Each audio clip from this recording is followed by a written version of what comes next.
Depuis des siècles, certains affirment que leur vie a été enrichie par les esprits d'un univers supérieur. Qu'ils guident, mettent en garde ou soignent, ces apparitions d'êtres célestes auraient sauvé et transformé des vies. Aujourd'hui, alors que notre monde subit des bouleversements plus profonds que jamais, ces phénomènes paraissent se multiplier. Partager les larmes, la joie et la sérénité qui marquent ces histoires véridiques. Voici les anges gardiens.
En dépit de milliers d'années d'investigation, les anges restent un mystère.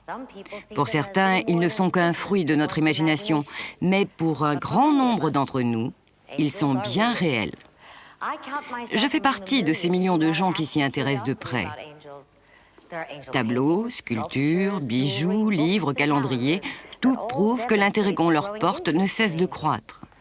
Une chanson sur 10 contient le mot « ange ». Aujourd'hui, ils sont plus nombreux qu'ils ne l'ont jamais été dans l'histoire à dire avoir eu un contact direct avec des anges. Et leur vie en a été transformée.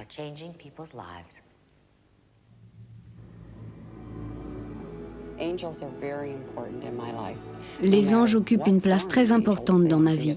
Que leur forme soit terrestre ou éthérée, ils parcourent la terre sans bruit et répandent l'espoir.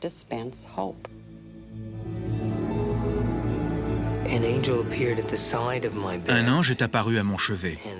Je le voyais très bien.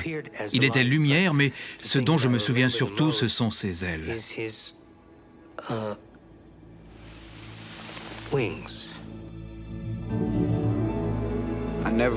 La religion, ça n'a jamais été mon truc. Mais ça ne fait aucun doute, c'était un ange. J'étais en larmes et tout à coup j'ai senti une main sur mon front et j'ai entendu « Ne t'inquiète pas, Hélène ». Et j'ai su que j'étais en présence d'un ange. J'allais mourir, je tremblais de fièvre, puis la fièvre est tombée et j'ai entendu une voix « N'aie crainte car je suis toujours avec toi ».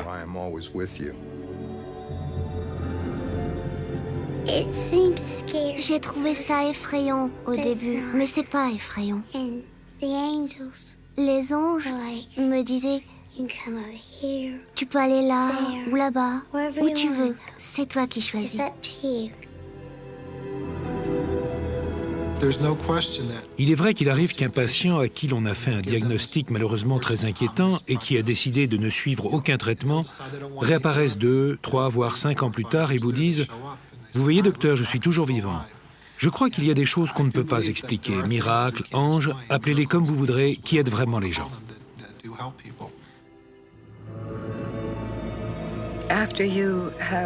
Lorsque vous avez connu un ange, lorsqu'un ange vous a sauvé la vie, que vous avez regardé un ange dans les yeux, rien n'est plus comme avant. Certains disent que les anges délivrent des messages concernant l'avenir. Parfois, ces prédictions apportent la joie et le bonheur, parfois la tragédie et le désespoir.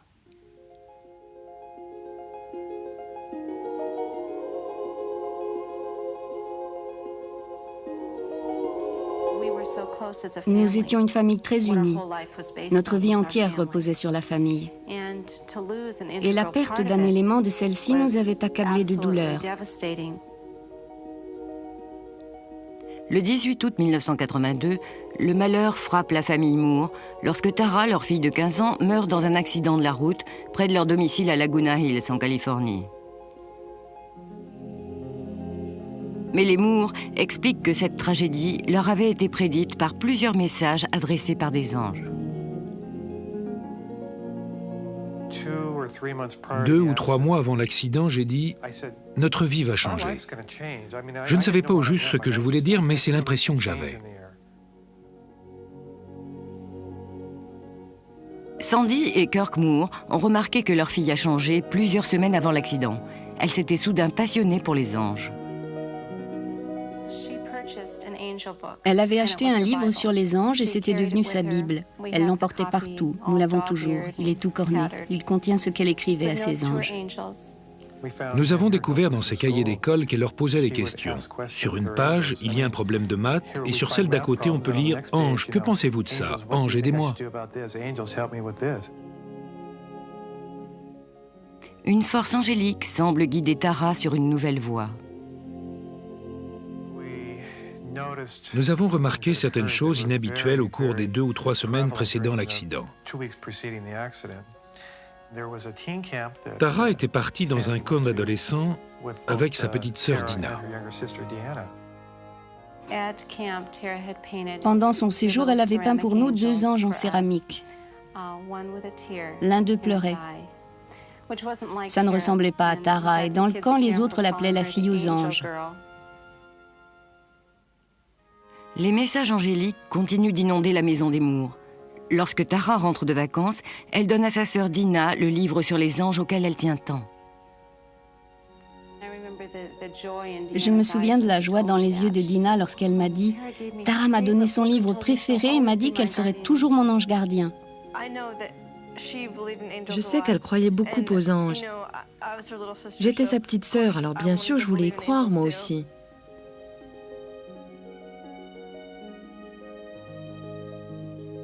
À ce moment-là, les parents de Tara n'ont pas conscience que les anges sont autant d'indices sur le destin de leur fille, destin qui leur sera dévoilé 2 jours plus tard.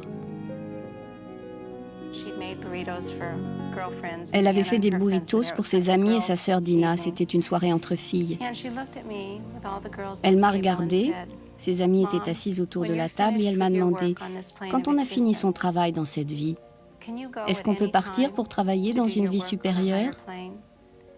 Je me souviens qu'elle m'a regardé droit dans les yeux, avec insistance.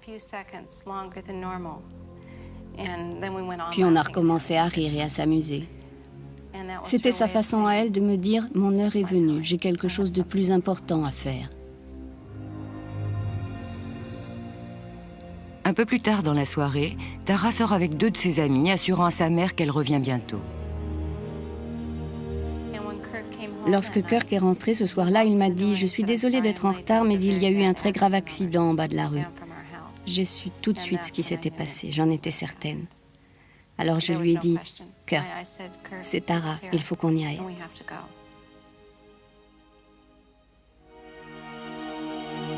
Le véhicule que conduit l'ami de Tara heurte un camion garé sur le bord d'une route mal éclairée. Ses 2 amis en réchappent, mais pas Tara.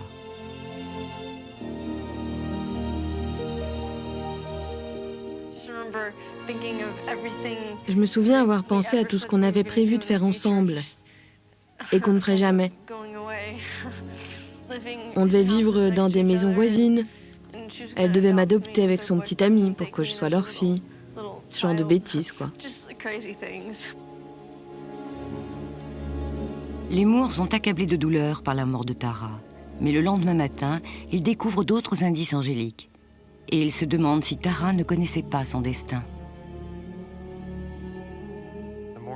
Le lendemain de l'accident, nous avons trouvé sur le sol de sa chambre les paroles d'une chanson intitulée « Tu es un ange ». Et dans la cuisine, le jour suivant, il y avait un biscuit en forme d'ange. Un biscuit en forme d'ange que Tara avait fait. Je ne sais pas où elle avait trouvé la pâte. ni l'emporte-pièce. On a su que c'était sa façon à elle de nous dire « Je vous aime, je suis partie pour remplir d'autres tâches et être avec les anges ».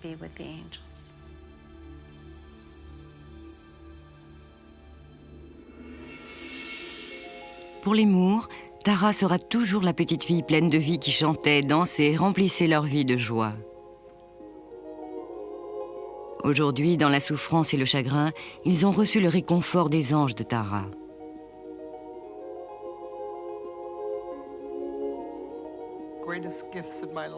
L'une des choses les plus précieuses de ma vie, c'était la relation que j'avais avec Tara.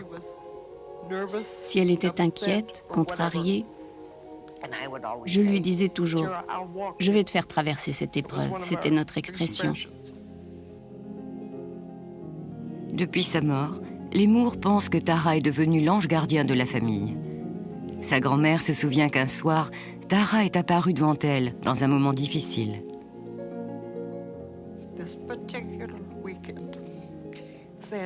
Ce week-end-là, Sandy, Dina et Kirk étaient partis à Arrowhead. Ça devait faire 2 heures qu'ils auraient dû être de retour et j'étais morte d'inquiétude. J'ai levé les yeux et j'ai vu Tara, vêtue de l'une de ces robes que j'aimais beaucoup. Et elle m'a dit « Je suis venue pour te faire traverser cette épreuve. Ils vont arriver. » Ensuite, j'ai entendu un bruissement et elle a disparu. À travers la mort de Tara, les anges ont changé la vie des Moore à tout jamais. Nous avons tellement été touchés par tous les signes angéliques que Tara nous avait laissés qu'ils sont devenus le centre de notre vie. Nos amis ont commencé à nous offrir des cadeaux, des livres sur les anges et petit à petit, ils ont rempli notre existence. Les Moore comprennent que les anges présents dans leur vie sont un signe. Sandy et Kirk abandonnent leur carrière et, mettant tous leurs espoirs dans les anges, ouvrent une boutique en l'honneur de leur fille, les Anges de Tara. Ce magasin, situé à San Juan Capistrano, contient tous les cadeaux angéliques que l'on peut imaginer.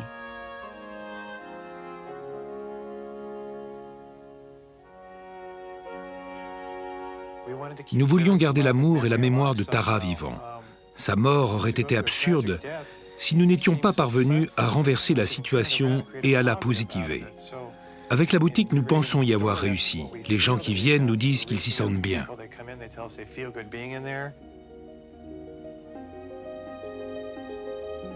Venant des 4 coins du pays, les clients ne veulent pas seulement acheter un livre ou une figurine, ils espèrent aussi bénéficier de la guérison spirituelle que leur procure la boutique.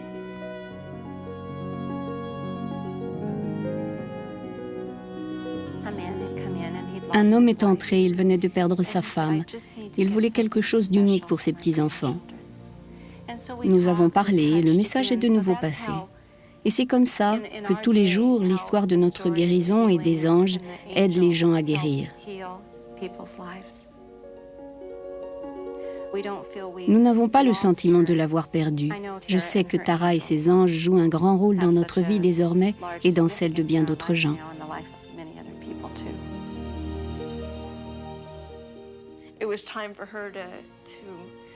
Son heure était venue d'avoir une autre existence dans une sphère supérieure. Les cendres de Tara ont été répandues dans la mer, près d'un endroit où je fais du surf. Et lorsque je surfe là-bas, je me sens en communion. Je sais très bien qu'il y a des anges là-haut qui font du surf avec moi. Ma planche est assez longue pour accueillir un ange.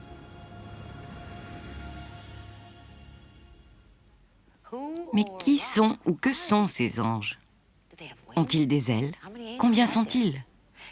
Un être humain peut-il devenir un ange? Les questions sont aussi vieilles que les anges eux-mêmes. Le premier document mentionnant les anges remonte à 10 000 ans. Depuis, l'histoire fourmille de récits contradictoires.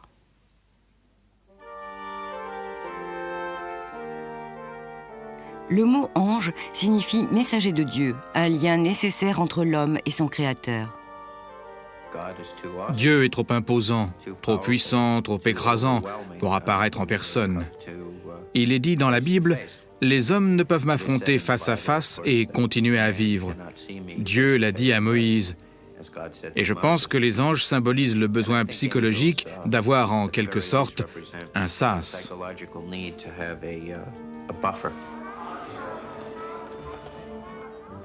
Dans toutes les grandes religions, les anges ont un rôle important.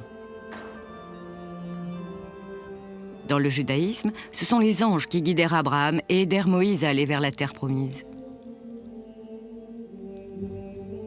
Dans le christianisme, c'est l'archange Gabriel qui annonça à Marie qu'elle enfanterait Jésus.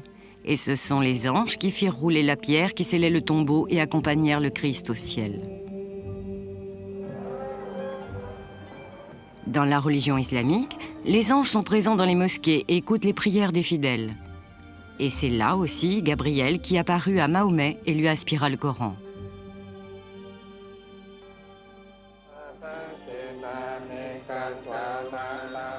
Les religions orientales ont également un élément angélique. Il existe des personnages angéliques dans le bouddhisme. Et je dirais que la plupart des religions ont des personnages plus ou moins extraterrestres.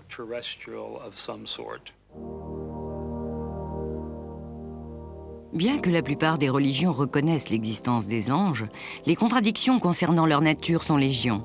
Prenons les ailes, par exemple. Dans l'Ancien Testament, il est fréquent que les anges n'en aient pas. Nous savons qu'autrefois, ce n'étaient pas des personnages avec des ailes. C'étaient des messagers de Dieu qui apparaissaient dans divers lieux, nous en avons les preuves. Ils ne ressemblaient pas aux anges baroques qu'on accroche de nos jours aux arbres de Noël. À d'autres époques, les anges avaient bel et bien des ailes, comme ceux qui ont visité Ézéchiel. La Bible les décrit ainsi. Ils avaient une ressemblance humaine, chacun avait 4 visages et chacun avait 4 ailes. Et l'aspect de ces êtres vivants ressemblait à des charbons ardents. Au Moyen-Âge, ce sont les artistes qui ont rendu les ailes quasi obligatoires, puisqu'ils les utilisaient pour distinguer les anges des êtres humains. Quand un être a des ailes, ce n'est pas la peine d'être un spécialiste du cerveau pour comprendre que celles-ci suggèrent l'envol, la capacité à voler, à évoluer dans les airs, à être au-dessus du sol sur lequel nous vivons. On peut dire que l'ange transcende la vie ordinaire. C'est un personnage important. Autre mystère, le nombre d'anges. Les textes anciens parlaient de plusieurs centaines, mais dès le Moyen-Âge, certains théologiens donnèrent un chiffre exact. 301 655 722. Mais on se demandait aussi combien d'anges pouvaient tenir dans une tête d'épingle.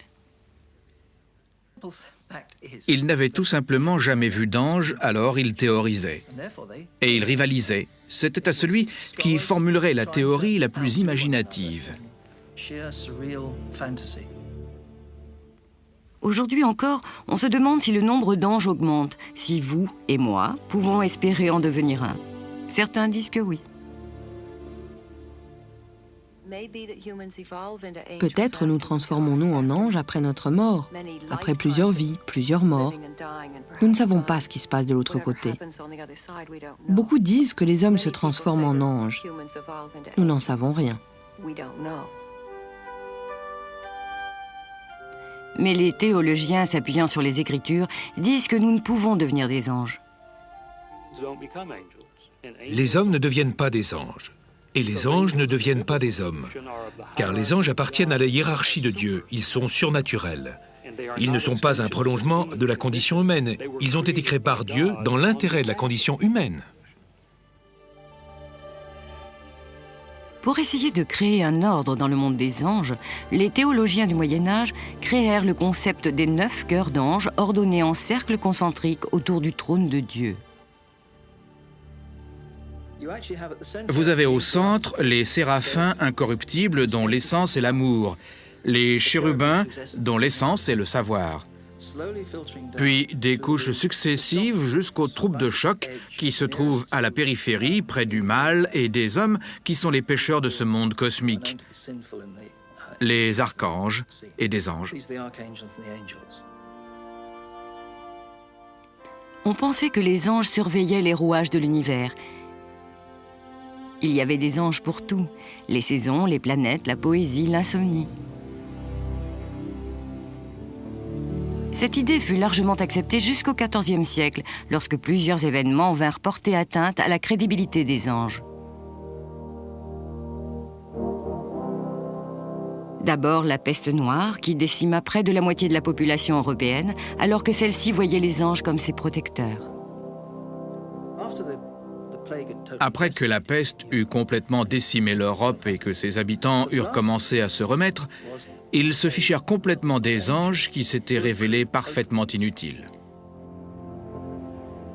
L'épreuve suivante ne tarda pas à arriver. À la Renaissance, des scientifiques comme Copernic découvrirent la vraie nature du système solaire, et soudain l'idée que les anges animaient les astres et les planètes sembla naïve. Et donc le doute est apparu et persiste. Parce que plus nous en apprenons sur ce que nous pensions être régis par une puissance mystérieuse ou divine, plus nous pouvons expliquer ces choses de façon scientifique, plus nous avons du mal à croire aux anges.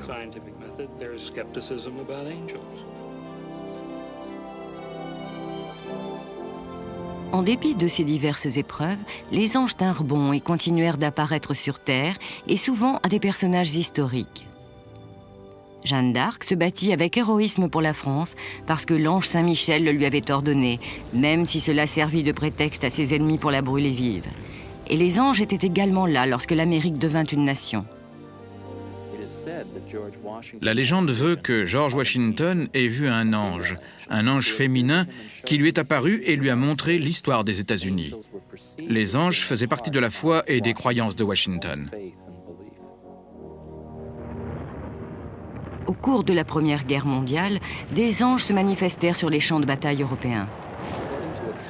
Selon des récits publiés à l'époque, des soldats britanniques qui se battaient à Mons, en Belgique, à la fin août 1914, ont vu apparaître dans le ciel des anges qui les ont défendus contre les Allemands, contre l'ennemi. D'autres récits, venant des bataillons allemands, mentionnent des cavaliers spectraux, des chevaliers sur leur monture et des êtres lumineux armés d'arcs, de flèches et d'épées qui se battaient dans le ciel au-dessus des soldats britanniques, contrecarrant l'offensive allemande et protégeant les soldats britanniques. Que ce soit sur les champs de bataille ou dans les idées plus romantiques de la Renaissance et sous de multiples formes, les anges ont toujours été nos compagnons fidèles. Aujourd'hui, alors que notre planète traverse de profonds bouleversements, nous sommes nombreux à espérer que les anges de lumière veillent toujours sur nous.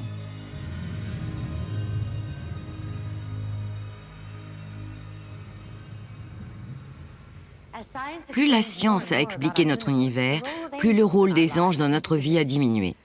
Pourtant, malgré toutes les découvertes, ils continuent de nous fasciner plus que jamais.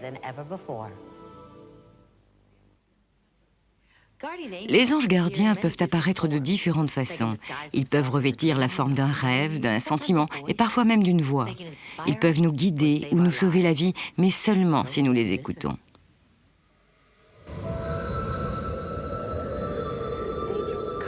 Les anges viennent. Ils n'aiment pas être vus. Ils veulent se déguiser. Ils ne vont pas faire irruption et bouleverser notre réalité. Ils vont donc nous apparaître comme des visions, des voix, une intuition, une tape sur l'épaule qui vous dit « va par là, pas là-bas ». Cette intuition, c'est la voix d'un ange qui vous chuchote des conseils.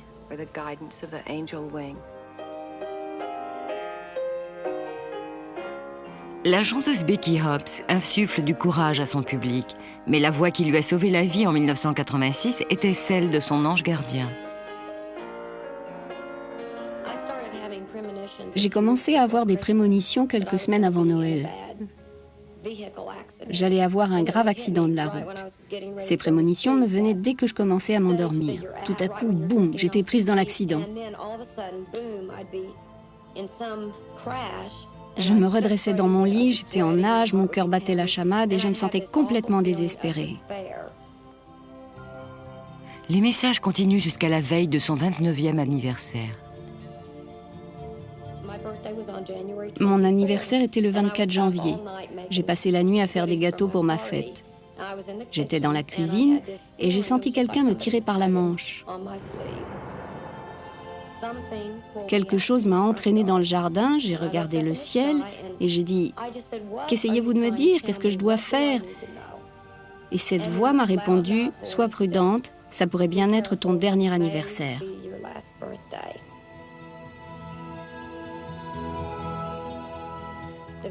Le jour suivant, le 25 janvier, je suis montée dans ma camionnette avec mon groupe et on est allé à Albertville en Alabama. On y a donné un concert le soir au profit de la police.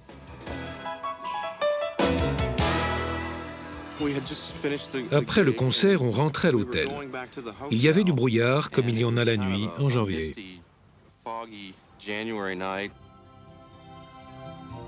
C'est un trajet comme les autres, jusqu'à ce que Becky entende la voix qu'elle a entendue la veille. Tout à coup, son effrayant message devient clair. Becky comprend que le camion qui approche ne va pas respecter le feu rouge. Tout à coup, je me suis dit, voilà ce qu'ils ont essayé de me dire hier soir. Et de nouveau, l'angoisse m'a envahie.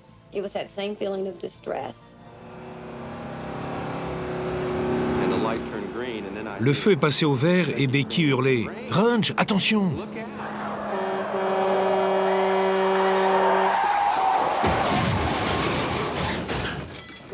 On a été touché à l'avant-gauche du véhicule, autrement dit une partie solide. Par contre, une seconde plus tard, on aurait été touché sur le côté. La police nous a dit qu'on avait eu de la chance, parce qu'une seconde plus tard, on aurait tous été tués.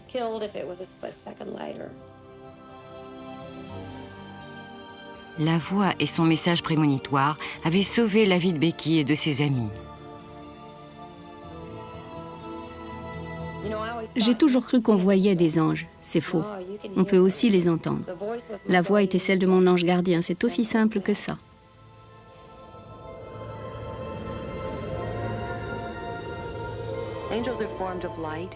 Les anges sont faits de lumière et ils peuvent prendre toutes les formes qu'ils veulent. Ils peuvent être hommes ou femmes, grands ou petits. Ils peuvent être des enfants, ils peuvent être gigantesques. Et quand ils viennent, ils vous transforment. C'est un moment d'une puissance inouïe que vous porterez en vous jusqu'à la fin de vos jours.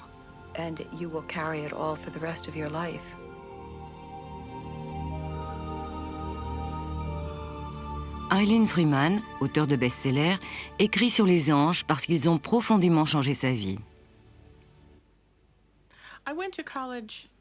J'étais à l'université à Barnard, à New York. Un jour, j'ai décidé d'aller rendre visite à un ami à quelques blocs de chez moi. En chemin, Eileen a un étrange pressentiment. J'ai pensé, comme ça doit arriver à tous ceux qui vivent à New York, que quelqu'un allait me faire du mal, que j'allais être agressée.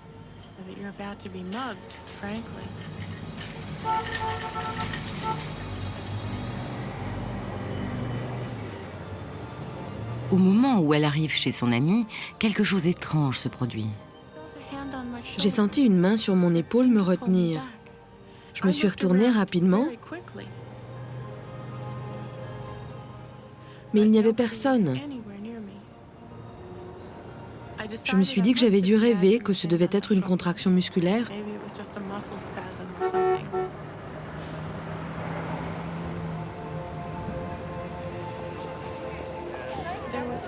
Il y avait quelques marches jusqu'à la porte d'entrée. Au moment où j'ai posé le pied droit sur l'escalier, j'ai senti de nouveau la main. Elle m'a tiré plus fort cette fois-ci. Elle m'a littéralement tiré en arrière. Et en même temps, j'ai entendu une voix me dire « Ce ne serait pas prudent d'entrer maintenant. »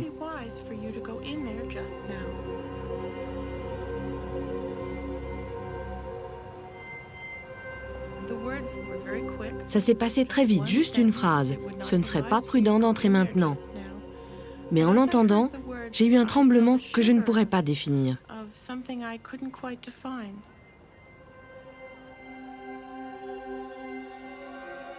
Effrayée, Eileen traverse la rue et se réfugie dans une église. Elle s'assoit pour essayer de comprendre ce qui vient de se passer. C'est alors qu'un souvenir étonnant lui revient. Je ne peux pas vous dire comment, mais j'ai compris que cette voix était celle de mon ange gardien. Eileen s'est souvenu combien la mort de sa grand-mère l'avait éprouvée quand elle avait 5 ans. Eileen avait peur que sa grand-mère l'aime tellement qu'elle ne revienne et ne l'emmène avec elle. Elle avait si peur qu'elle n'arrivait plus à dormir. Dans l'obscurité, une nuit, Eileen avait vu une lumière inquiétante apparaître au pied de son lit. Au début, j'ai cru que c'était la lumière du couloir, mais elle n'était pas allumée. J'ai regardé cette lumière et j'ai vu une forme humaine en sortir. Je me souviens surtout de ses yeux, parce qu'ils étaient perçants et malgré tout pleins de compassion.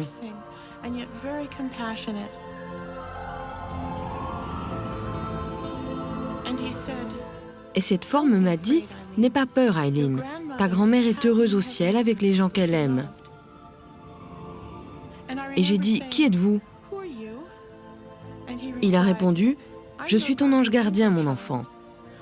N'oublie jamais, il n'y a pas de quoi avoir peur. » Et la peur m'a quittée pendant qu'il me parlait.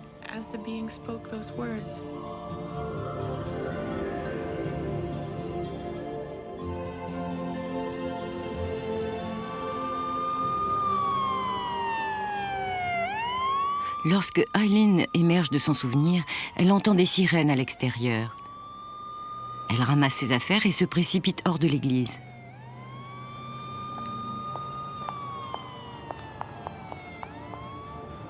Dans la rue, Eileen est ébahie de voir devant l'immeuble de son amie des voitures de police et des ambulances.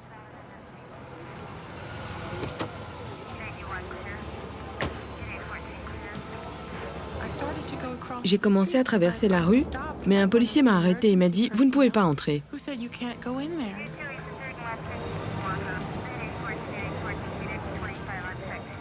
Eileen apprendra plus tard que quelques instants après que l'ange l'ait détournée de son chemin, une femme a été assassinée dans l'ascenseur de l'immeuble. Et j'ai compris ce que mon ange avait voulu me dire par « Ce ne serait pas prudent d'entrer maintenant ».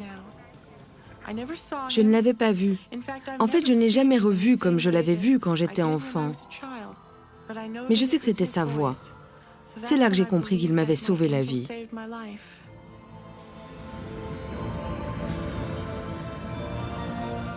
Parfois, le travail d'un ange gardien est très subtil. Il peut simplement nous donner le courage et la force de continuer. En 1991, un Marines américain, Tim Altizer, est mobilisé pour l'opération Tempête du désert. Son bataillon se déplace avec des véhicules amphibies, des Amtrak, au milieu de puits de pétrole en feu. Il y avait des flammes partout. Tous les 40 mètres, c'était un vrai brasier. Les flammes étaient immenses. On sentait la chaleur autour de nous. On ne pouvait pas dire si c'était le jour ou la nuit. On était tous épuisés, on avait la trouille. On se demandait si notre Amtrak n'allait pas sauter. La religion, c'était pas vraiment mon truc. Mais on s'est tous tournés vers la religion quand on a été envoyé dans la guerre du Golfe.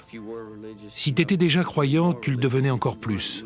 Si tu ne l'étais pas, tu le devenais parce qu'on était tous morts de trouille. La terreur grandit lorsqu'ils apprennent par radio que leurs Amtrak se dirigent vers des mines anti-chars. Tim sait qu'il peut mourir d'un moment à l'autre.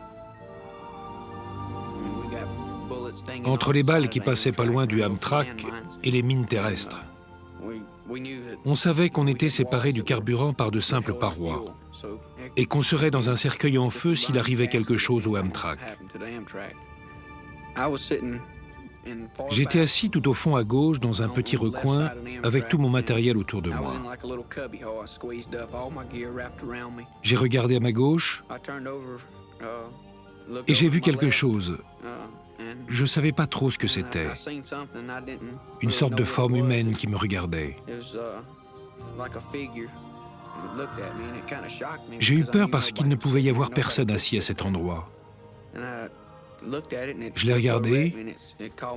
Il m'a regardé, il m'a dit « Tim, ne t'inquiète pas, tout va bien se passer. » Et j'ai compris que c'était un ange. Après ça, je me suis tourné vers mon copain et je lui ai dit « T'as vu ça ?» Il a eu l'air surpris. Il ne voyait pas de quoi je parlais. Je me suis retourné, il n'y avait plus rien. Bientôt, l'Amtrak sort du champ de mine. Le message de l'ange est devenu réalité. Ça ressemblait pas du tout à l'image que je me faisais des anges, vous savez, avec des ailes, une auréole et tout ça. Mais j'ai eu une impression de douceur. Et moi-même, je me sentais comme dans du coton, bizarrement.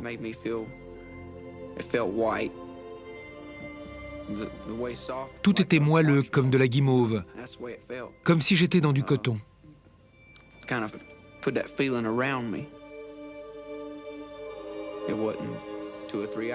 2 ou 3 heures après la visite de mon ange, la guerre était terminée. Je pense que je suis protégé. Je pense que quelqu'un veille sur moi. Ça ne fait aucun doute pour moi. C'était un ange.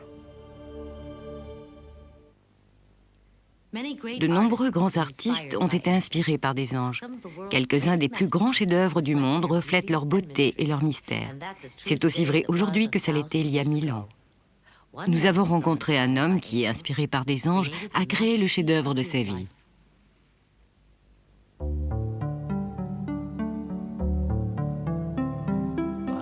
Je ne crois pas avoir été un élu. Je pense que les anges choisissent certaines personnes lorsqu'elles traversent une période de désespoir. Je ne pense pas que mon heure était venue. L'artiste Andy Lackey avait vécu dangereusement jusqu'au jour où des anges sont venus le sauver. Avant ma rencontre avec les anges, j'étais représentant. Je me droguais, mais je savais que j'allais avoir des ennuis parce qu'il arrivait que la drogue passe avant mes factures et ça commençait à me faire peur.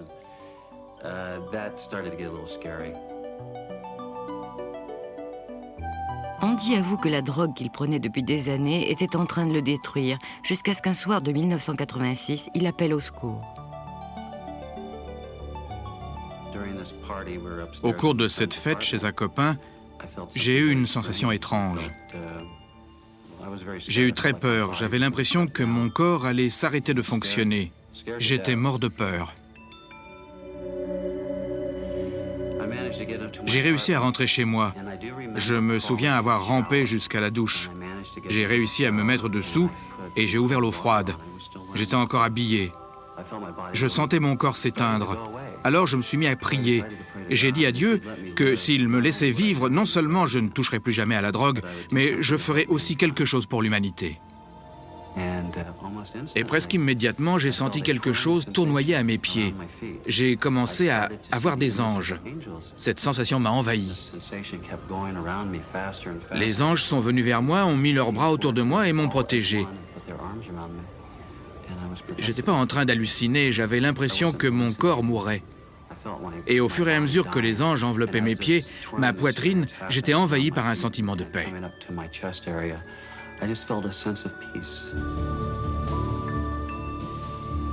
Après sa rencontre avec les anges, l'un des amis de Andy le retrouve glacé sous la douche et l'emmène à l'hôpital. Le médecin m'a dit que j'aurais pu facilement mourir, qu'il y avait suffisamment de cocaïne dans mon organisme pour me tuer. Andy a-t-il vraiment vu des anges ou a-t-il été victime d'une hallucination causée par la drogue? C'était davantage qu'une hallucination. Beaucoup de gens se droguent, voient des anges et vivent ce genre d'expérience. Mais ils ne s'arrêtent pas pour autant. Andy a connu une expérience de mort proche. Il est passé très près de la mort. Les anges sont apparus et lui ont fait une telle impression que toute sa vie a changé. Andy pense que les anges lui ont donné une deuxième chance. Il a arrêté la drogue du jour au lendemain et s'est mis à dessiner des anges. Après le travail, je rentrais à la maison et au lieu de me droguer, je dessinais des anges.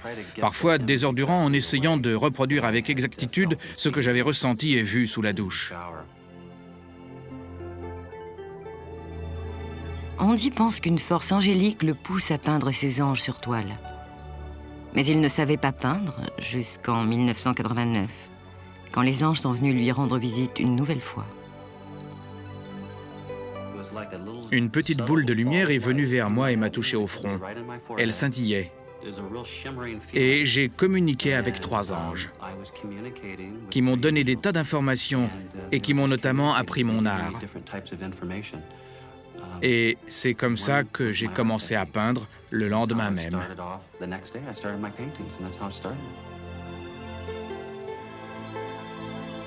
Avant de disparaître dans les nuages, les 3 anges annoncent à Andy qu'ils lui rendront de nouveau visite en l'an 2000. D'ici là, il devra avoir peint 2000 anges représentant chaque année depuis la naissance du Christ.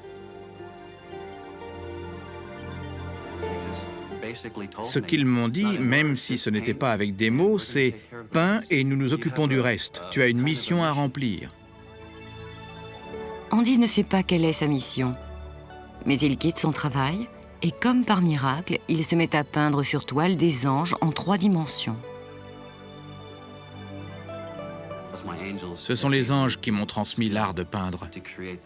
J'ai compris comment utiliser la peinture grâce à cette rencontre avec les anges et pour que celle-ci soit éternelle.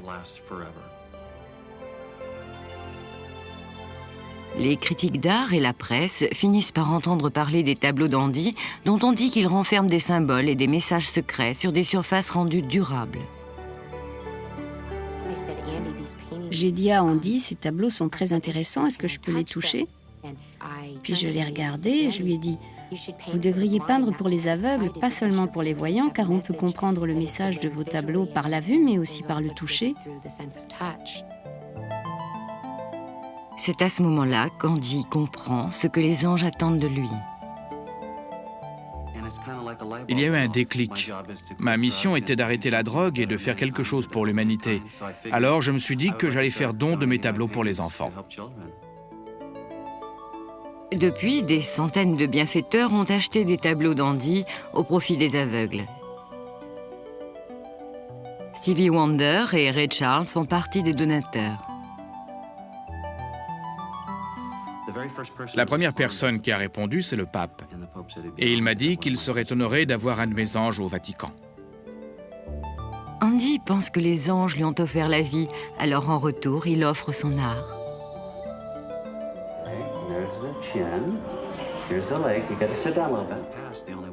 Avant, la seule façon pour un non-voyant d'apprécier l'art, c'était de toucher des sculptures. Je viens de terminer des tableaux d'animaux. Être avec ces petits-enfants aveugles, être témoin de l'amour des parents, de celui des enfants, et voir qu'en plus ils aiment mes tableaux, ça a donné une autre dimension à ma vie.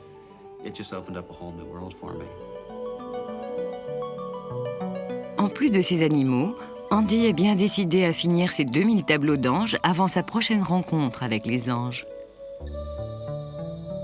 Je sais que ce sera en l'an 2000.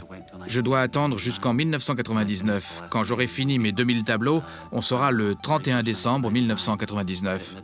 À minuit, je mettrai la dernière touche à mon dernier ange, le 2000e.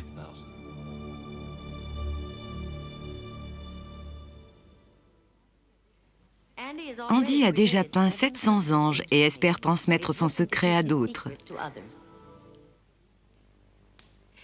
Les anges semblent visiter des gens de tous âges et tous horizons. Certains sont plus disposés que d'autres à les accepter. Il y a ceux qui les accueillent sans hésitation. Ils sont purs et innocents. Il s'agit des enfants. Mais même ces experts-là ont des perceptions différentes.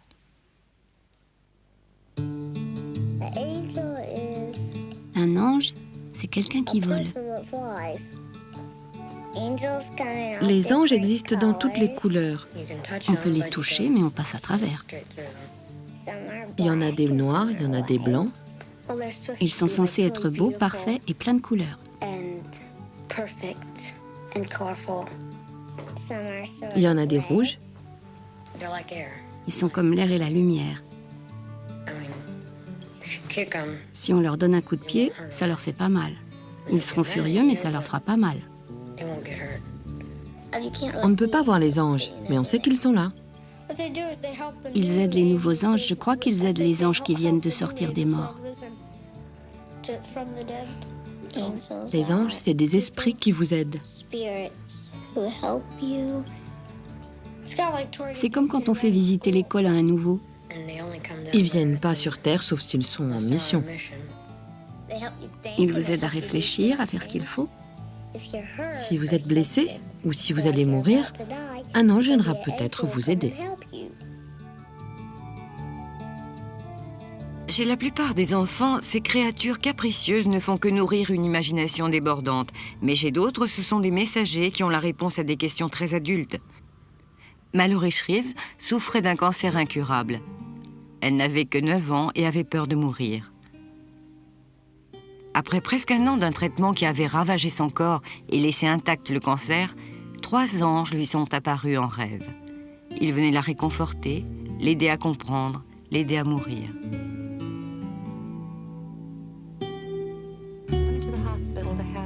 Elle est entrée à l'hôpital pour subir une chimiothérapie. La nuit précédente, elle a fait son premier rêve et elle a dit qu'elle avait rêvé de 3 anges qui étaient venus la voir. Elle nous a dit qu'ils l'avaient emmenée en voyage pour visiter le ciel. Quand elle m'a raconté ça, je me suis demandé si c'était vrai.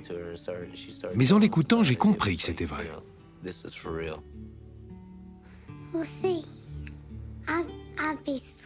Je dormais et ils venaient me voir. Ils ne me montraient pas leur visage. Mais ils étaient si beaux. La première fois, ils se sont juste assis et m'ont parlé. Lorsqu'elle m'en parlait, c'était tellement réel pour moi, ça la passionnait. Elle avait plus d'énergie que je ne lui en avais jamais connue.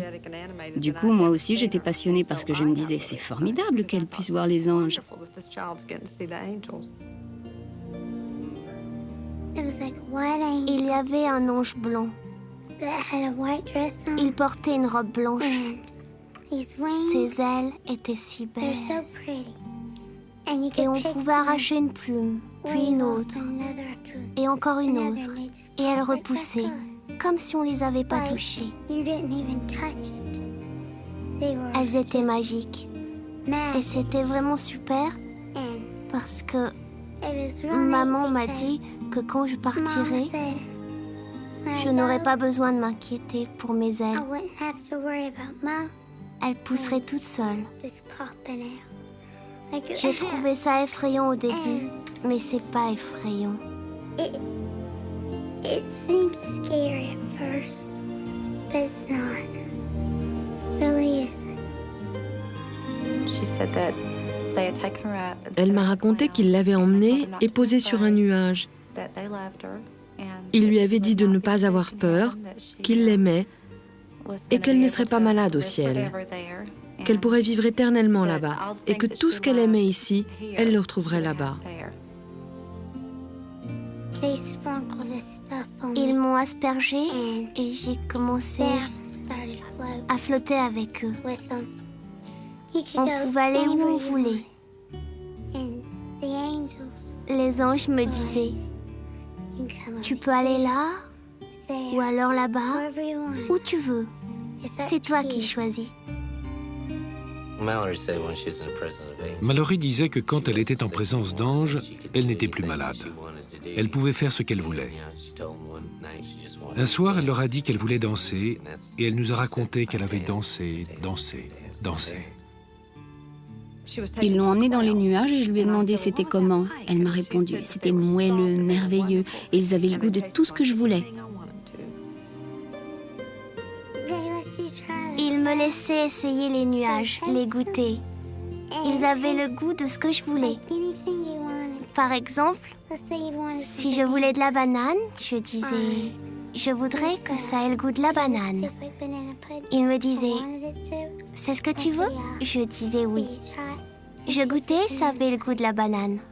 Si je voulais le goût d'une glace, je l'avais. Et je pouvais avoir tous les mélanges que je voulais. C'était super. You can mix it whatever you want. It's neat.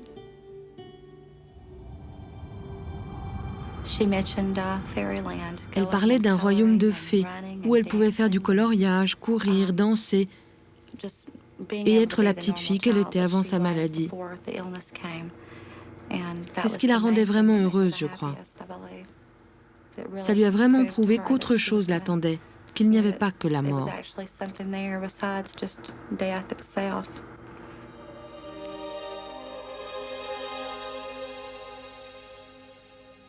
Il n'a jamais été nécessaire que Mallory prenne des médicaments antidouleurs. Elle a donc toujours été parfaitement consciente.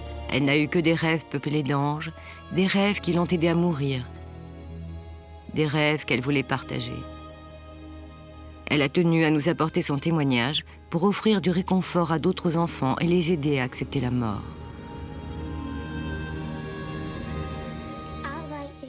J'aimerais partir la nuit pour que ça ne fasse pas mal, pendant que je dors.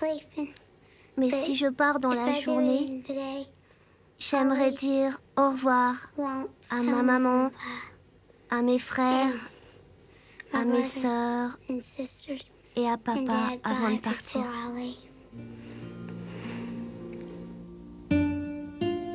Lorsque l'état de santé de Mallory s'est aggravé, les choses ont commencé à changer. Je me souviens, le soir de la Saint-Valentin, j'ai cru qu'elle allait nous quitter. J'avais très peur. C'était le jour préféré de Mallory. Elle était dans son lit, elle dormait, et tout à coup, je l'ai entendue m'appeler. Je suis allée dans sa chambre et elle m'a dit « Maman, un ange est venu me voir. » Et je lui ai dit « Un ange, un seul ?» Elle a dit oui. Jusque-là, ils avaient toujours été 3. Alors je lui ai demandé à quoi il ressemblait, et elle m'a répondu qu'il était encore plus beau que les autres. Je lui ai dit « Est-ce que son nom c'est Annabelle ?» C'est le nom de ma grand-mère. Elle m'a regardée en écarquillant les yeux et elle m'a dit « Comment tu le sais ?» Le 19 février 1994, 5 jours après la visite d'Annabelle, l'ange, Mallory est entrée dans le coma. Elle s'est éteinte 24 heures plus tard.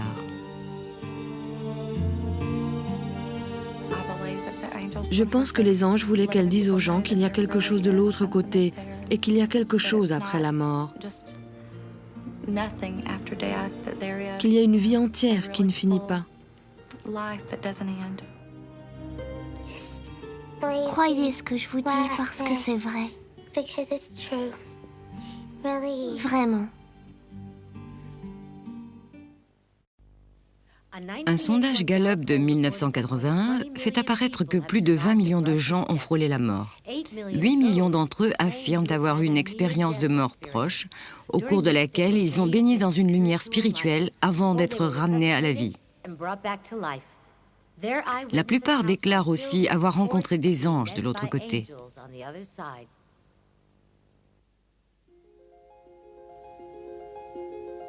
Bizarrement, ceux qui ont survécu à ces expériences de mort proche font des récits étonnamment similaires du voyage qui a suivi leur mort clinique. Ils racontent qu'ils ont vu leur corps par-dessus les médecins qui tentaient l'impossible pour les sauver. Puis dans l'obscurité qui a suivi, ils ont traversé un long tunnel au bout duquel brillait une lumière vive.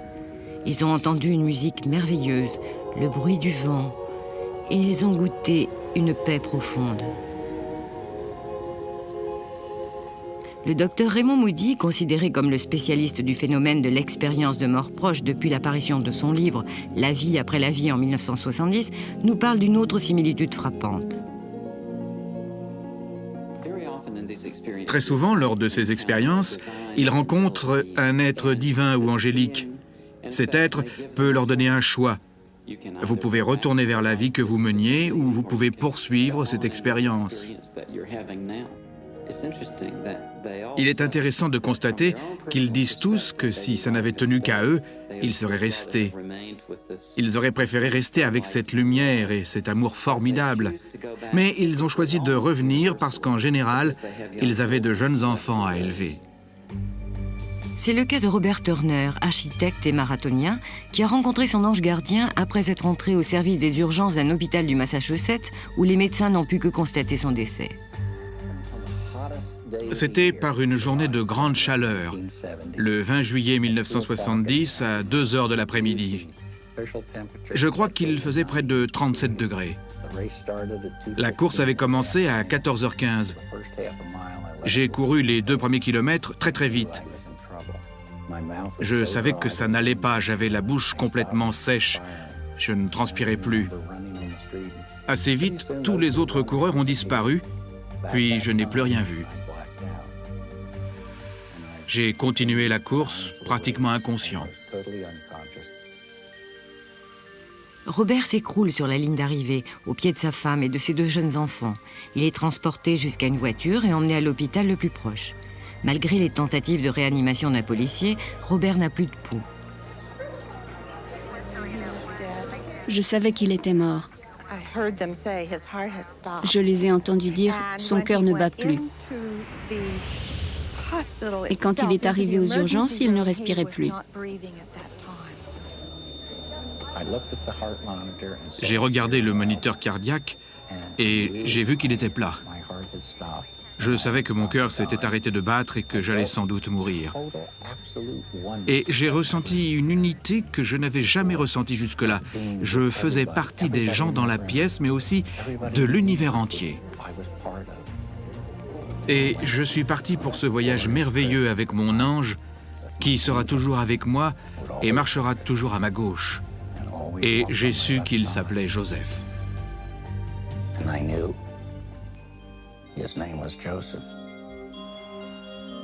Pendant que le corps de Robert est dans le coma à l'hôpital, son esprit parcourt une forêt merveilleuse baignée d'une étonnante lumière. C'est là qu'il rencontre son ange gardien. Il m'a dit de rester où j'étais. Il s'est avancé vers ce groupe et ils ont commencé à parler. Ils m'ont tous regardé. Je savais qu'ils parlaient de moi. Puis, mon ange Joseph est revenu vers moi et il m'a dit que j'avais une mission, que mon heure n'était pas venue, qu'il devait me ramener. 17 heures plus tard, Robert sort de son coma. Mais des années vont s'écouler avant qu'il ait le courage de parler à sa femme de son voyage extraordinaire et de lui dire combien elle a été changée par son expérience. Il prend le temps de vivre. Autrefois, son métier l'accaparait. Aujourd'hui, on s'arrête pour sentir les roses. Ce qu'on ne faisait jamais avant.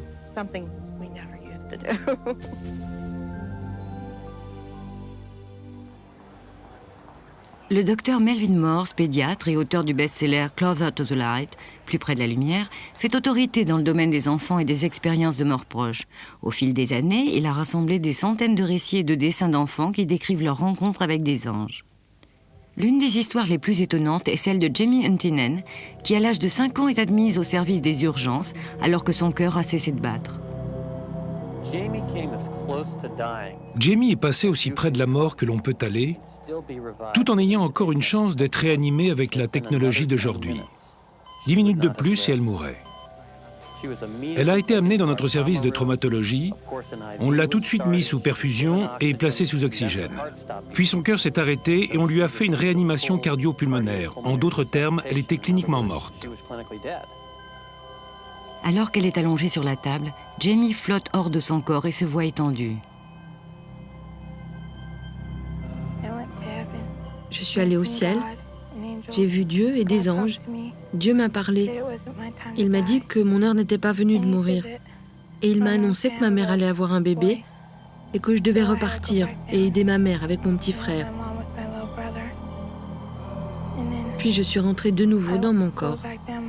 Je me suis réveillée, j'étais en soins intensifs.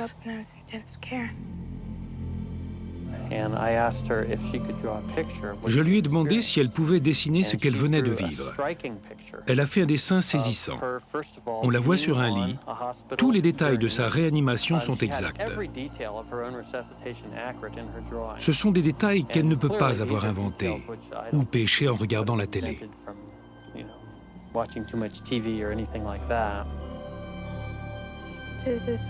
Là, c'est quand ils essaient de me réanimer. Et là, c'est quand je flotte. Et ça, c'est Dieu et les 3 anges. Ça lui a apporté une confirmation. Maintenant, elle sait que ce qui lui est arrivé était réel et elle partage ça avec d'autres enfants qui sont gravement malades ou qui vont mourir du cancer ou de maladies incurables. Elle les rassure sur la mort.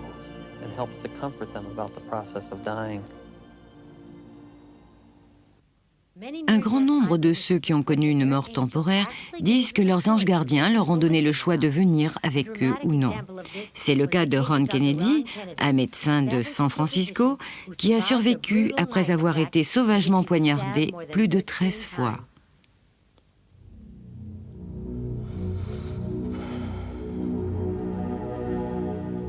Un jour qu'il rentre d'une conférence à l'étranger, il découvre l'ami qui garde sa maison assis dans l'escalier en pleine crise de démence.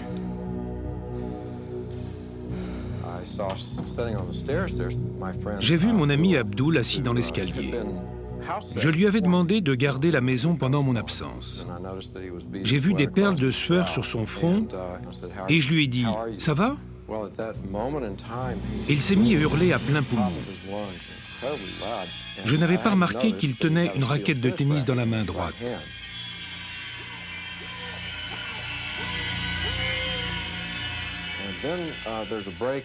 Ensuite, je ne me souviens de rien jusqu'au moment où je suis revenu à moi.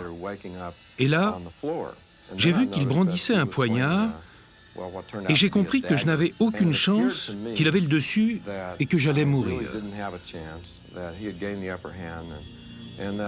Et j'ai vu derrière lui une sorte de couloir. Il n'y a pas de couloir chez moi à cet endroit-là.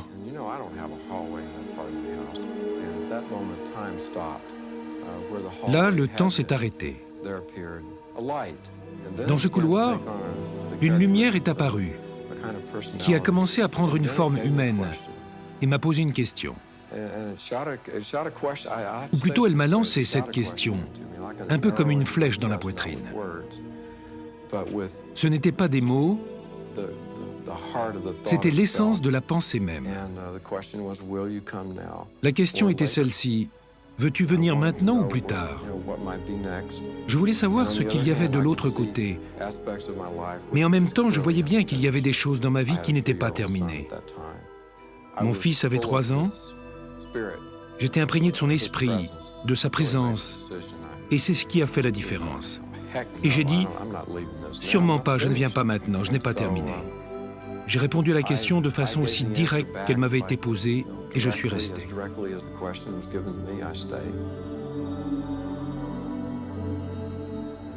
Il a fallu 10 ans avant que Ron Kennedy arrive à parler de son expérience et à comprendre ce qu'il avait vu et éprouvé.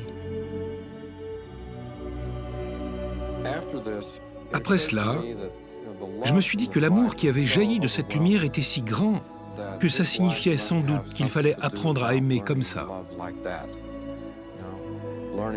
Apprendre à aimer comme ça, ou peut-être mieux encore, apprendre à être aimé comme ça. Vivre l'amour que les gens éprouvent pour nous. L'histoire de Ron sert à aider les familles des victimes d'assassinats qui craignent que leurs êtres chers soient morts seuls et dans la souffrance. Cette lumière m'est apparue dans ces circonstances-là. On était en train de m'assassiner, et malgré tout, je n'allais pas mourir seul, c'était clair.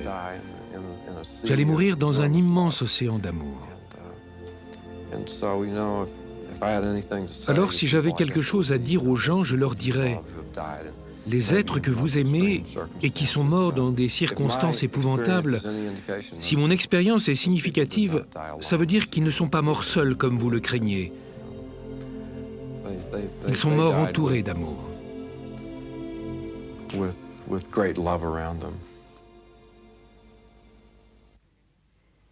Il arrive souvent que la médecine d'aujourd'hui ne puisse expliquer une guérison spontanée. Beaucoup pensent que les anges rendent visite aux malades et aux mourants pour sauver une vie ou accomplir un miracle. En janvier 1981, les médecins ont annoncé à mon mari, Chris Deal, qu'il souffrait d'une leucémie aiguë. Chris venait de subir plusieurs séances de chimiothérapie qu'il avait complètement épuisées. Il ne pouvait plus marcher tout seul. Il ne mangeait plus. Il dormait 24 heures sur 24 si on ne venait pas le réveiller et le lever. Il était clair qu'il était en train de perdre la bataille.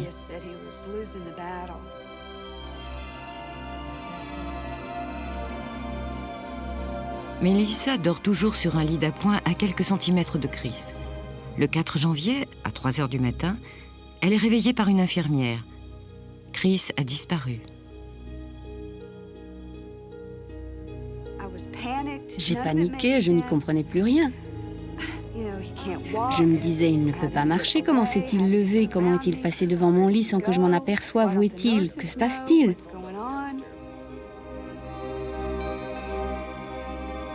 C'est alors que Melissa remarque une lueur derrière une porte au bout du couloir. Elle ouvre la porte et découvre Chris. Et dans un coin de la pièce se trouve un personnage étrange. Sa peau était si blanche, elle était presque transparente. Je n'en revenais pas de la couleur de ses yeux. Ils étaient d'un bleu si clair. Il avait l'air d'un adolescent, mais il émanait de lui une telle sagesse. J'ai vu qu'il portait une chemise de flanelle, des jeans et des bottes. Chris était musicien et il s'habillait souvent comme ça. Je pense qu'il s'était habillé comme ça pour que Chris se sente à l'aise.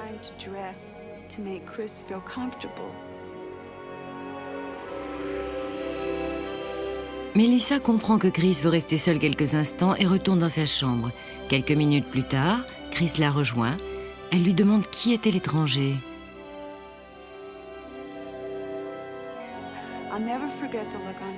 Je n'oublierai jamais son visage. Il avait l'air de me dire « Tu ne vas pas croire ce que je vais te dire ». Il m'a dit que c'était un ange, que c'était son ange gardien.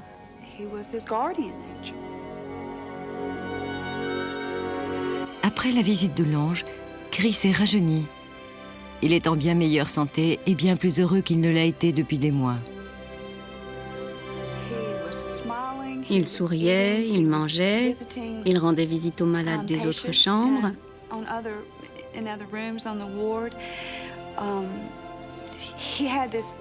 Il avait une énergie incroyable.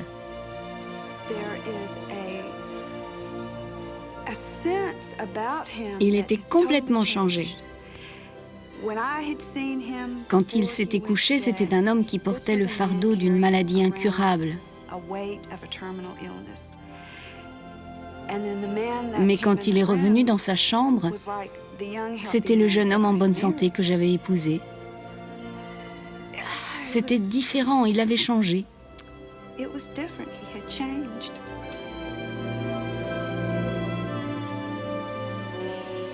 Les 2 jours suivants sont pleins de joie. Mais le 3e, Chris perd son combat. Il s'éteint paisiblement avec Melissa à ses côtés. L'ange n'était pas venu soigner son corps.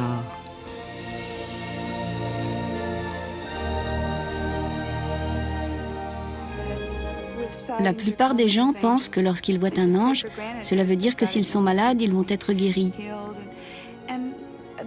Là, c'était un miracle d'un autre genre. Je pense que, bien que le corps, bien que l'enveloppe corporelle de Chris n'ait pas survécu, son esprit a été soigné.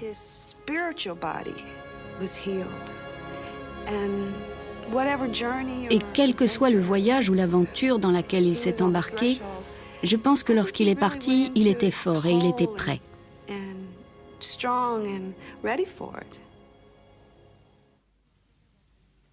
Tôt ou tard, chacun d'entre nous se posera des questions sur la mort. Que nous arrivera-t-il lorsque nous passerons de vie à trépas? La seule chose que nous puissions espérer, c'est que lorsque notre heure sera venue, un ange sera là pour nous épauler et nous accompagner. Certains pensent que nous vivons dans un monde où se côtoient le bien et le mal, et que chacun a son ange. Les anges déchus représentent le mal. Beaucoup pensent que sans lui, le bien n'existerait pas.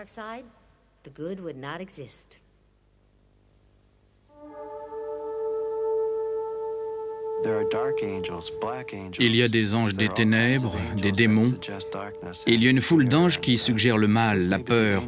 Ça peut être l'ange du cancer, celui de l'ignorance, celui de l'échec. Je pense que les anges apportent ces choses-là aussi. Une maladie ou un échec peuvent avoir leur place dans une vie, aussi douloureux et aussi destructeur soit-il. Une maladie peut rapprocher une personne de son âme alors que rien avant n'y est parvenu.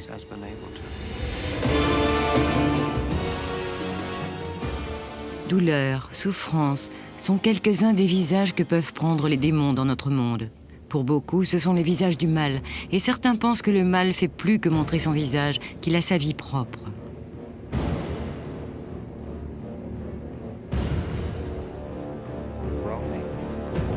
L'idée d'un mal qui parcourt le monde et que l'homme ne maîtrise pas est une idée très désagréable. Mais l'idée que ce mal parcourt le monde librement, de façon indépendante et autonome, sans être vu la plupart du temps, est vraie. Ce mal existe, il est réel, il est dans ma vie.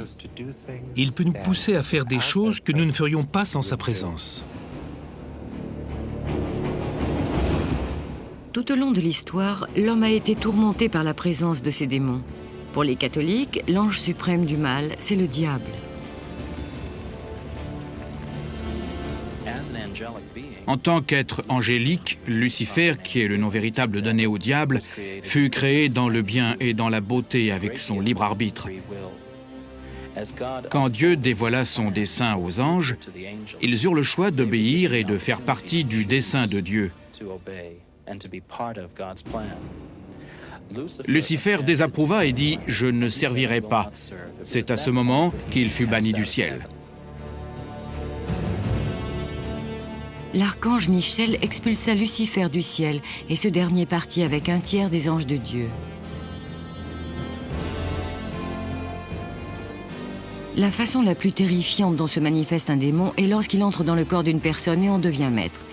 Des récits de ce phénomène extraordinaire parsèment l'histoire. Les chrétiens parlent de possession diabolique. Une affaire récente concerne un enfant de 5 ans. Il faut le vivre. Les gens refusent d'y croire. C'était un enfant né de parents catholiques irlandais. Il avait acquis une force démesurée. Les parents l'avaient attaché à leur lit, et bien qu'il soit très lourd, l'enfant réussissait à le soulever d'une seule main. Il a commencé à avoir un comportement de plus en plus étrange, et notamment à prononcer des phrases incompréhensibles. Les parents ont d'abord pris ça pour du charabia, mais on a fini par comprendre que c'était de l'hébreu ancien. On a traduit ce qu'il disait, et il s'agissait d'obscénités et de malédictions, des malédictions épouvantables. Que faire? La preuve est faite. Il s'agit d'hébreu ancien et on peut le traduire. Cet enfant a 5 ans. Que faire?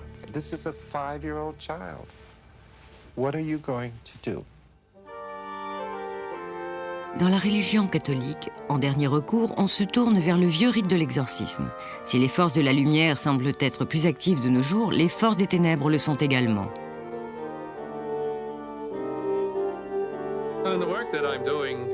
L'une des tâches qui m'incombe est de répondre aux demandes de ceux qui pensent être possédés par le démon.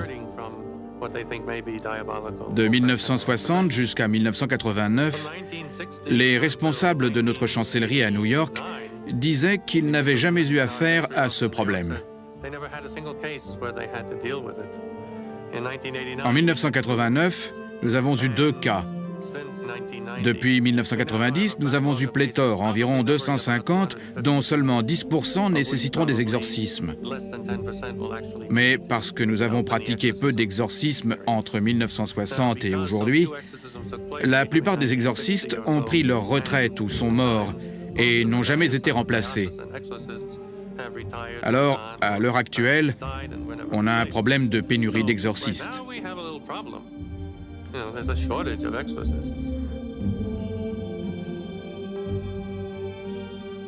En sa qualité de spécialiste américain de l'exorcisme, James LeBar a participé à plusieurs exorcismes extraordinaires.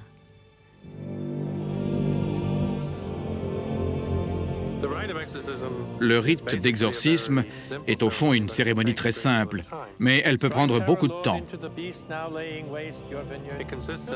Ça consiste à célébrer la messe, puis à prier selon un rite datant de 1614.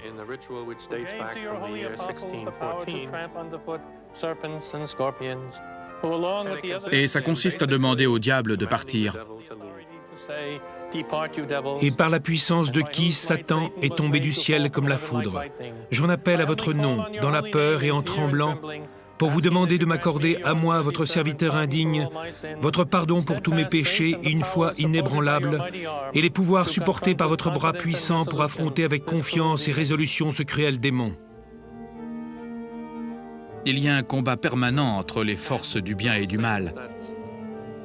Et les épreuves qui surgissent, qui sont difficiles, mauvaises, les désastres, etc., sont une occasion pour ceux qui ont la foi de s'élever au-dessus et de devenir ainsi meilleurs, parce qu'ils ont rencontré le mal.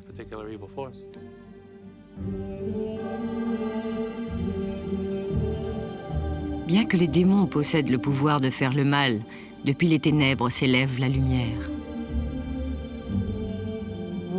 La lumière est tellement puissante que les ténèbres ne peuvent nous maintenir dans le mal, sauf si nous le permettons, parce que nous avons peur. Si nous sommes paralysés, nous n'irons pas de l'avant. La pire chose qu'un démon peut nous faire, c'est nous faire souffrir et mourir.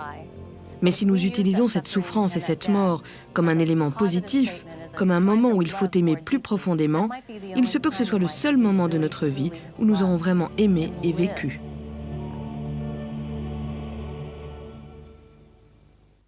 Aussi puissants et vivants que les anges puissent paraître, tout le monde n'est pas convaincu de leur existence. On trouve de nombreux sceptiques dans la communauté scientifique, notamment dans la profession médicale.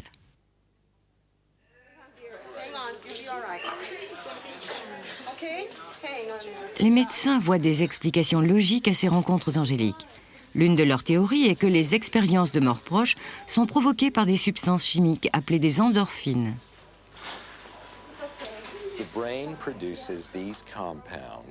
Le cerveau produit ces substances, proches de la morphine, qui ont des récepteurs à l'intérieur du cerveau. Cela a le même effet qu'une forte dose de narcotique, telle que la morphine. Et quel est l'effet d'un narcotique? Il ne repousse pas seulement le seuil de la douleur, mais chez beaucoup, il produit une certaine sérénité, et parfois même chez certains, un phénomène d'hallucination. Ces expériences ne se produisent pas seulement lorsque les gens frôlent la mort.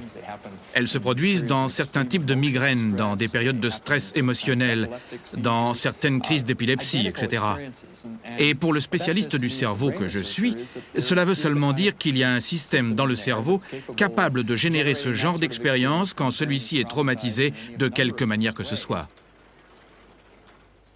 Ceux qui ont survécu à une mort temporaire ont souvent vu des choses similaires. Lumière vive, tunnels, anges et parents décédés. Que faites-vous de la lumière vive, des parents décédés, des tunnels? Ce que je dis, c'est que lorsque j'étais enfant, tout le monde disait que quand on mourait, on allait au ciel, qu'il y avait une lumière vive, qu'on retrouvait des parents décédés et qu'il pouvait y avoir Dieu avec sa longue barbe. En d'autres termes, nous avons été conditionnés, en tout cas dans nos sociétés occidentales où l'on raconte ces histoires. Nous avons été conditionnés à penser que c'est à ça que ressemble le ciel. Et donc, si nous avons des hallucinations, nous voyons au fond ce que nous espérions voir. The type we will have will be the type we hope for. Mais d'autres chercheurs disent que de nombreuses expériences de mort proche ne peuvent s'expliquer ainsi. Il est un fait que tout ce que nous vivons a forcément un fond biologique. Mais je ne crois pas que ça s'arrête là. Par exemple, un grand pourcentage de ceux qui ont eu une expérience de mort proche ont ressenti une grande paix intérieure. Puis ils ont quitté leur corps et tout à coup ils se sont retrouvés ailleurs. Ils ont pu voir ce que leur famille faisait chez eux, par exemple. Et lorsqu'on interroge la famille, par la suite, on obtient confirmation. La personne a effectivement vu ce qui se passait ailleurs. Les chercheurs affirment qu'environ 5% de la population peut être considérée comme sujette à des visions. Des psychiatres affirment que le système de classification du cerveau a parfois du mal à distinguer la réalité de l'imagination. Une expérience peut être classée au mauvais endroit. Et ainsi, quelque chose d'imaginaire peut devenir réalité. Et dans les cas que vous décrivez, c'est une explication possible du phénomène. En psychiatrie, nous appelons ça une pensée magique.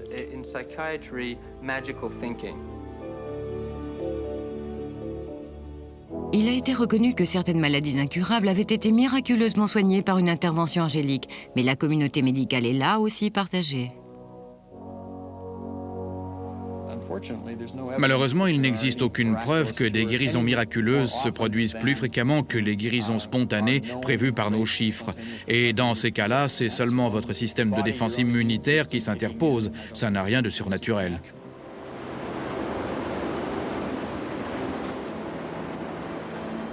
Mais la science est-elle trop obtuse pour voir la réalité? Ceux qui croient au royaume des anges disent que certaines réalités dépassent les limites des preuves scientifiques.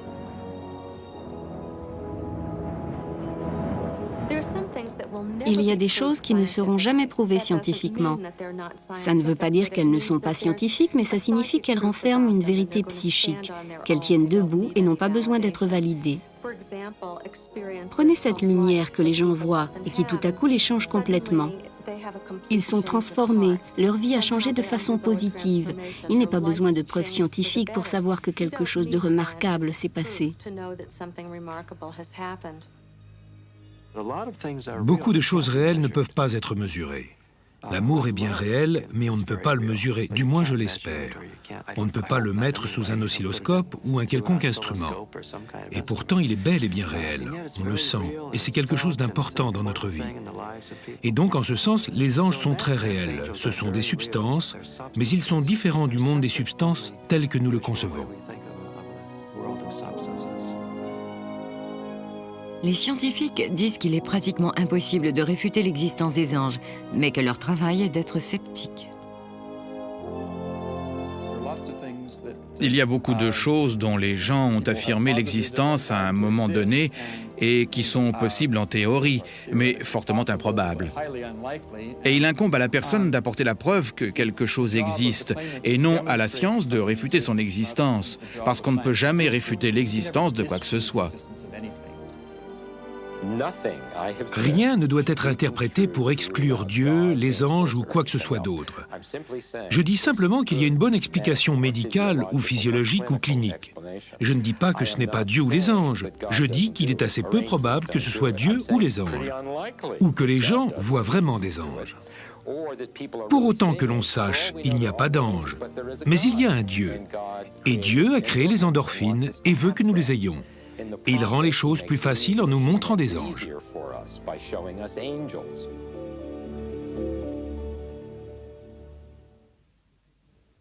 Même le scientifique le plus respecté de notre époque, Albert Einstein, a laissé la porte ouverte au mysticisme. Selon lui, il y a deux façons de mener sa vie. La première, comme si rien ne tenait du miracle, et la seconde, comme si tout tenait du miracle.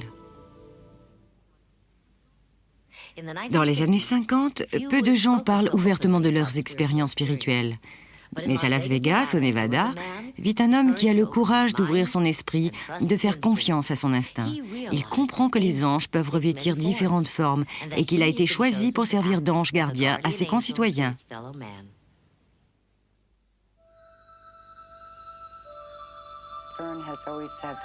Verne a toujours eu cette merveilleuse aura de paix et d'amour.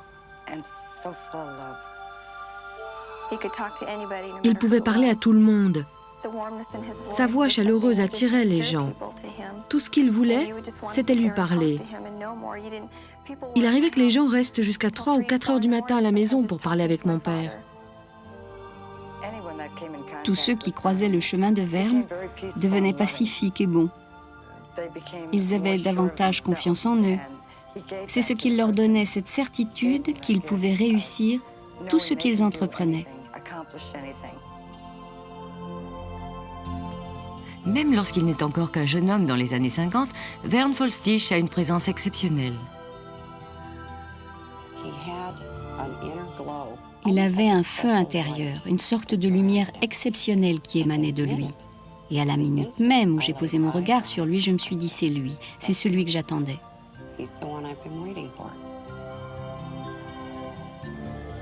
Policier de métier, Verne aide les anges à atteindre leur but sur Terre.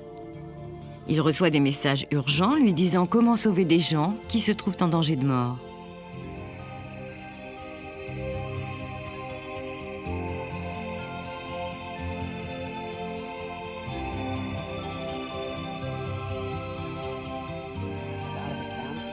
Il s'est réveillé brusquement une nuit. Il m'a réveillée Il a dit le nom de quelqu'un et il a ajouté « Il va essayer de se tuer ». Il a dit « Je ne peux pas aller vers lui, car il n'en est pas conscient. Il faut que j'attende qu'il vienne vers moi. Et j'espère que ce sera bientôt. »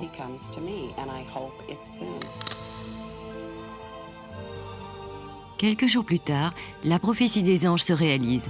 Un de ses amis l'appelle « Aide-moi, Vern, tu es mon dernier espoir. »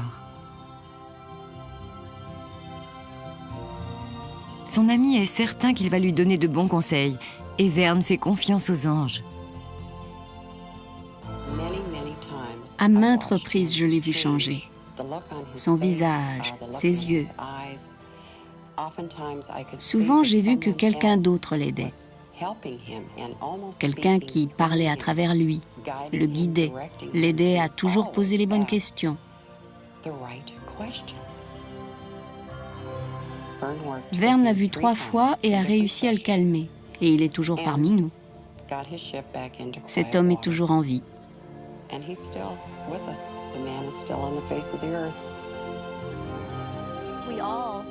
Nous avons tous été dans des situations où nous avons pu aider quelqu'un. Vern avait simplement décidé d'être l'instrument des anges. Les anges nous montrent le ciel. Ils nous disent « Regardez le divin. Regardez ce que vous pouvez faire en tant qu'être. Regardez le cadeau merveilleux qui vous a été fait d'être né ici en tant qu'être humain. » Les missions de Vern n'ont pas toujours été aussi simples.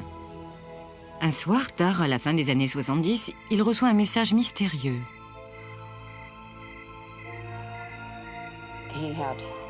Son ange s'est adressé à lui directement en lui disant « Cherche le garçon avec la rose ». Au bout de quelques jours, il n'allait pas bien parce qu'il n'avait pas trouvé le garçon à la rose. Je pense qu'il s'attendait à trouver un garçon au coin d'une rue ou devant la maison avec une rose à la main. Le jour suivant, Vern décide de déjeuner dans un café où il n'est pas allé depuis des années. Il s'installe au comptoir, à côté d'un jeune homme maussade. Peu après qu'il ait engagé la conversation, le jeune homme a tendu le bras pour attraper son verre d'eau. Et Vern a remarqué qu'il avait une rose tatouée sur le bras. Et il s'est dit « Je l'ai trouvé. J'ai trouvé le garçon à la rose. » Vern a essayé d'en savoir plus sur lui, mais le jeune homme n'a pas apprécié, s'est montré plutôt grossier. Et finalement, il lui a dit « C'est quoi votre problème, monsieur? Vous n'êtes pas un peu cinglé ?» Vern a répondu « C'est pas la première fois qu'on me traite de cinglé, mais j'ai été envoyé ici pour t'aider. » Déprimé, incompris par ses parents, le jeune homme confie à Vern qu'il veut mettre fin à ses jours. Vern écoute calmement, puis il le surprend en lui parlant de sa théorie sur la réincarnation. Alors il a fait part au garçon à la rose de sa théorie sur la vie, à savoir qu'avant de venir à la vie, on choisit ses parents, on choisit la situation qui vous aidera le mieux à accomplir votre mission. Plus Vern parlait, plus les yeux du garçon s'écarquillaient. À un moment, le jeune homme a dit « Je ne sais pas si vous êtes cinglé ou pas, mais je vois que ça vous tient à cœur. » Et c'est à ce moment-là que tout a basculé. Ce n'était pas tant ce que Vern disait, c'était plutôt que ça lui tenait à cœur. Espérant que le garçon a pris un nouveau départ, Vern le regarde s'éloigner et ne le reverra jamais.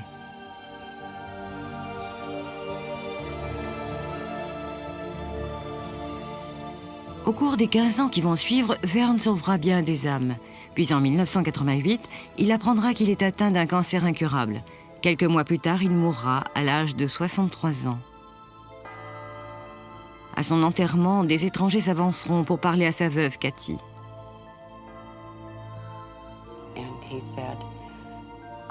Il m'a dit « Je suis là pour dire au revoir à Vern et pour le remercier de m'avoir aidé il y a très longtemps. Sans lui, je n'aurais pas été là, je n'aurais pas de femme ni d'enfant. »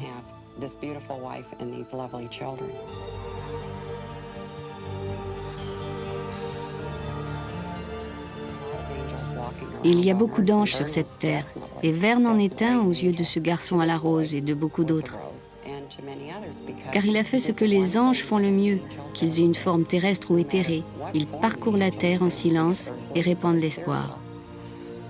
They walk the earth quietly and they dispense hope.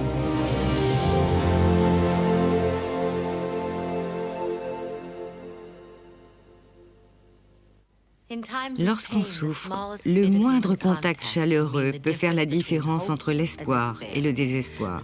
Le sourire d'un étranger peut apaiser la tourmente dans nos cœurs.